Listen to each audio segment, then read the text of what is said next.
Logos ട്രിവയുടെ പുതിയ വീഡിയോയിലേക്ക് എല്ലാവർക്കും സ്വാഗതം. വിശുദ്ധ ലൂക്കായുടെ സുവിശേഷം 10-ാം അധ്യായത്തിലെ ചോദ്യങ്ങളും ഉത്തരങ്ങളുമാണ് ഈ വീഡിയോയിൽ ഉൾക്കൊള്ളിച്ചിട്ടുള്ളത്. 1. കർത്താവ് വേറെ 72 പേരെ തിരഞ്ഞെടുത്ത് എവിടേക്കാണ് ഈ 2 പേരായി തനിക്ക് മുൻപേ അയച്ചത്?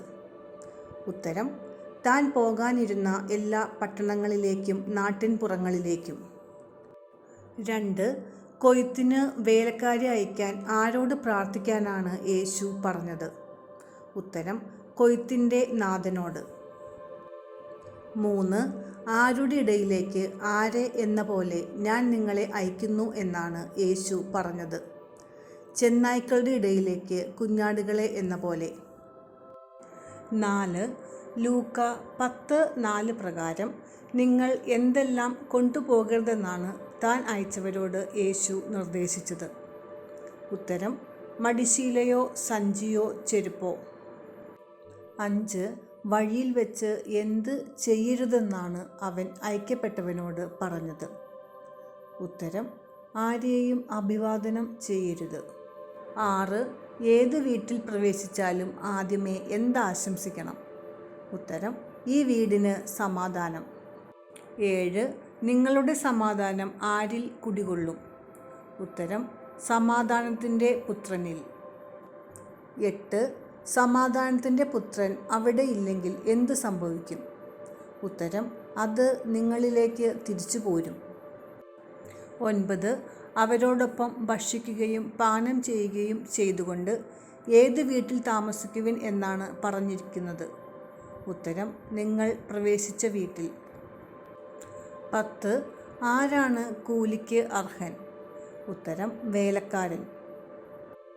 11. എവിടെയുള്ള രോഗികളെയാണ് സുഖപ്പെടുത്തേണ്ടത്? ഉത്തരം: നിങ്ങളെ സ്വീകരിക്കുന്ന നഗരത്തിലെ. 12. നിങ്ങളെ സ്വീകരിക്കുന്ന നഗരവാസികളോട് എന്ത് നിങ്ങളെ സമീപിച്ചിരിക്കുന്നു എന്ന് പറയാനാണ് യേശു ആവശ്യപ്പെട്ടത്? ഉത്തരം: ദൈവരാജ്യം. 13.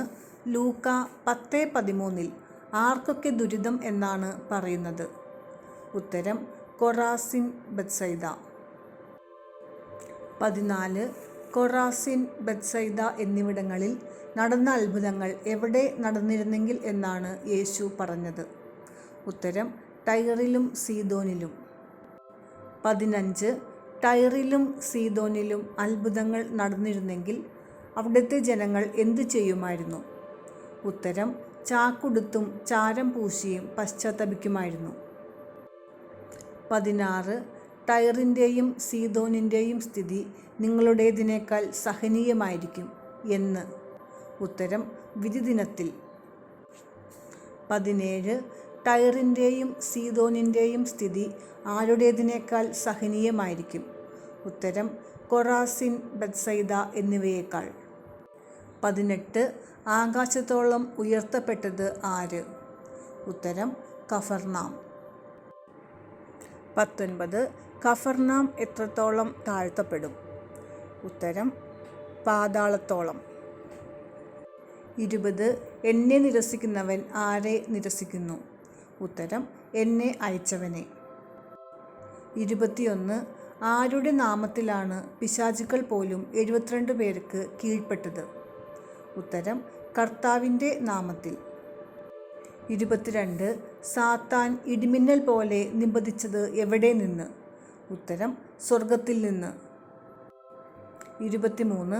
സാത്താൻ സ്വർഗത്തിൽ നിന്ന് ഇടിമിന്നൽ പോലെ നിബദിക്കുന്നത് ഞാൻ കണ്ടു എന്ന് പറഞ്ഞതാര്? ഉത്തരം: യേശു. 24. യേശു 72 പേർക്കും എന്തിൻ്റെ മീതെ ചവിട്ടി നടക്കാൻ അധികാരം നൽകി? ഉത്തരം: പാമ്പുകളുടെയും തേളുകളുടെയും ശത്രുവിൻ്റെ സകല ശക്തികളുടെയും മീതെ. 25. എന്തിൽ നിങ്ങൾ സന്തോഷിക്കേണ്ട എന്നാണ് യേശു 72 പേരോടും പറഞ്ഞത്? ഉത്തരം: പിശാചുക്കൾ നിങ്ങൾക്ക് കീഴടങ്ങുന്നു എന്നതിൽ. 26. ലൂക്ക 10:20 പ്രകാരം നിങ്ങൾ എന്തിൽ സന്തോഷിക്കുവിൻ എന്നാണ് യേശു 72 പേരോടും പറഞ്ഞത്? ഉത്തരം: നിങ്ങളുടെ പേരുകൾ സ്വർഗത്തിൽ എഴുതപ്പെട്ടിരിക്കുന്നു എന്നതിൽ. 27 ജ്ഞാനികളിൽ നിന്നും ബുദ്ധിമാന്മാരിൽ നിന്നും മറച്ചുവെച്ചവ പിതാവ് വെളിപ്പെടുത്തിയത് ആർക്ക്? ഉത്തരം ശിശുക്കൾക്ക്. 28 യേശു ശിഷ്യന്മാരുടെ നേരെ തിരിഞ്ഞ് അവരോട് മാത്രമായി പറഞ്ഞതെന്ത്? ഉത്തരം നിങ്ങൾ കാണുന്നവ കാണുന്ന കണ്ണുകൾ ഭാഗ്യമുള്ളവ.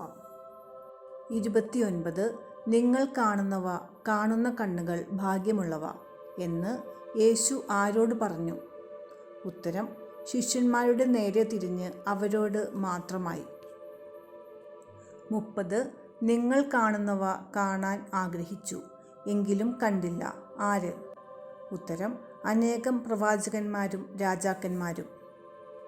31 ലൂക്ക 10:25 പ്രകാരം യേശുവിനെ പരീക്ഷിക്കാൻ ചോദ്യവുമായി എഴുന്നേറ്റ് നിന്നത് ആര്? ഉത്തരം ഒരു നിയമജ്ഞൻ. 32 ലൂക്ക 10:25 അനുസരിച്ച് നിയമജ്ഞൻ യേശുവിനെ പരീക്ഷിക്കാൻ ചോദിച്ചത് എന്ത്? ഉത്തരം നിത്യജീവൻ അവകാശമാക്കാൻ ഞാൻ എന്തു ചെയ്യണം? 33 നിത്യജീവൻ അവകാശമാക്കാൻ ഞാൻ എന്തു ചെയ്യണം എന്ന നിയമജ്ഞൻ്റെ ചോദ്യത്തിന് യേശു നൽകിയ ഉത്തരമെന്ത്? ഉത്തരം നിയമത്തിൽ എന്ത് എഴുതിയിരിക്കുന്നു, നീ എന്ത് വായിക്കുന്നു? 34 നിന്റെ ദൈവമായ കർത്താവിനെ എപ്രകാരം സ്നേഹിക്കണം എന്നാണ് നിയമത്തിൽ എഴുതപ്പെട്ടിരിക്കുന്നത്? ഉത്തരം പൂർണ്ണ ഹൃദയത്തോടും പൂർണ്ണ ആത്മാവോടും പൂർണ്ണ ശക്തിയോടും പൂർണ്ണ മനസ്സോടും കൂടെ സ്നേഹിക്കണം. 35 അയൽക്കാരനെ സ്നേഹിക്കേണ്ടത് എപ്രകാരം? ഉത്തരം നിന്നെപ്പോലെ.